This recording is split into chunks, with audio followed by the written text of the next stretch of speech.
Think about it. We literally consume thousands of images and video clips every single day, whether we're scrolling through social feeds, watching a massive blockbuster, or just cramming for exams. But, rarely do we actually stop to think about the profound biological impact these moving images have on us.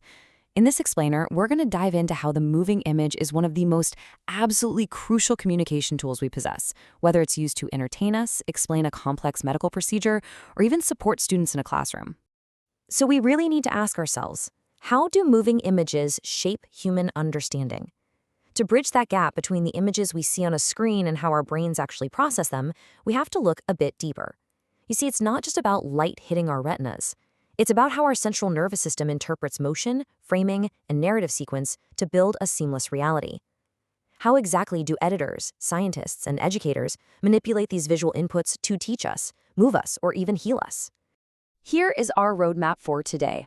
We'll be looking at visuals and the brain, the art of match cutting, the rise of medical animation, the 3D production process, and finally, aiding learning disabilities. Section 1. Visuals and the brain. Okay, have you ever watched, say, an AI-generated video and just felt this weird, unsettling sense of discomfort? Well, researchers actually use a field called neurocinematology to study exactly that. By monitoring a part of the brain called the amygdala using fMRI scans, scientists can literally see our brain's activation levels when we view different types of footage.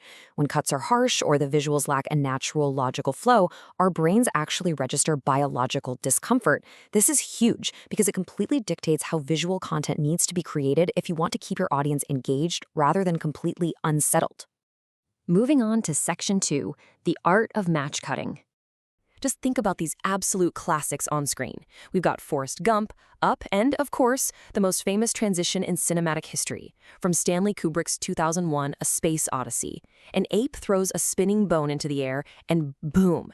It instantly transitions into a spaceship floating in orbit.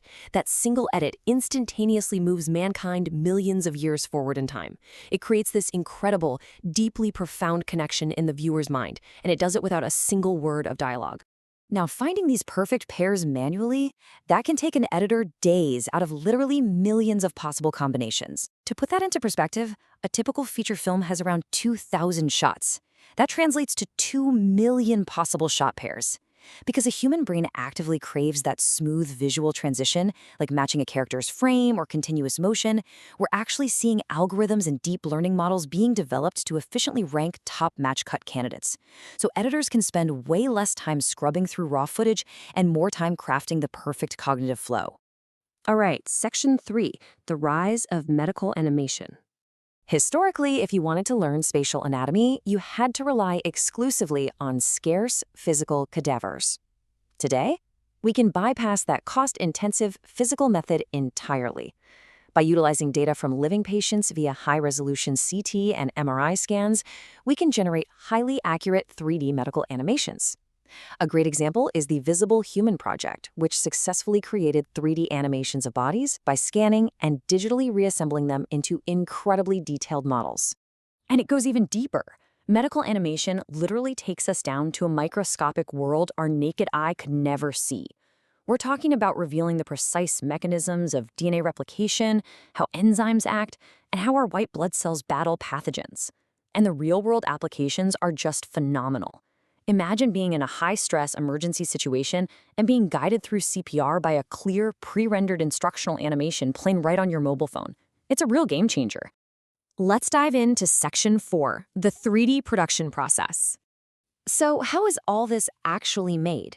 The VACA 3D production pipeline moves in a very structured, linear fashion, from defining the narrative concept all the way to applying fluid motion and realistic lighting. You can't just jump right into animating a beating heart. It starts with the creative brief to make sure the medical messaging is crystal clear, followed by rigorous research, structural modeling, and finally adding the breath of life through animation. Because, let's be honest, a beautiful animation is totally useless in medicine if it isn't anatomically perfect. That's exactly why 3D artists have to collaborate directly with medical experts, using precise data to ensure absolute spatial and scientific truth. They rely heavily on real-world reference materials, surgical videos to understand actual tissue behavior, MRI scans for structural fidelity, and microscopic references for cellular accuracy. Then, before the final render, we have shading. Shading is what gives these models their realistic depth and texture, bridging the gap between a simple geometric shape and a lifelike organ. By calculating how virtual light would bounce off textures representing cartilage, bone, and skin, the 3D models completely transform. This is exactly what helps patients and students grasp the reality of a complex surgery or how a disease progresses. It makes the abstract intensely real. Finally, Section 5, aiding learning disabilities. First coined by Kirk Samuel back in the early 1960s, a learning disability highlights a really frustrating gap. A child might have a normal or even above average IQ, but a functional disruption in the central nervous system makes retaining traditional reading or writing incredibly difficult. As you can imagine, traditional teaching methods often fall completely short for these students. And this is where structured, animated cartoons step in as a real game changer for special education. Because animation simplifies complex concepts into a really entertaining format, it bypasses those traditional hurdles. It attracts a student's attention, holds it for way longer periods, and stimulates their imagination. It provides a much-needed bridge to comprehension that plain text simply cannot offer, while actively mitigating ADHD symptoms and boosting overall academic achievement. So, as you think about everything we've covered today, I want to leave you with one final provocative question. We've seen how match cutting eases our cognitive load, how 3D animation visualizes the invisible machinery of our bodies, and how animated education empowers totally unique minds. But as deep learning and generative AI begin to automate and create entirely new visual languages, how will our brains adapt? Will these tools bring us even closer to an objective understanding of reality, or are they just going to create new illusions? Something to think about next time you're scrolling. Thanks for joining me for this explainer.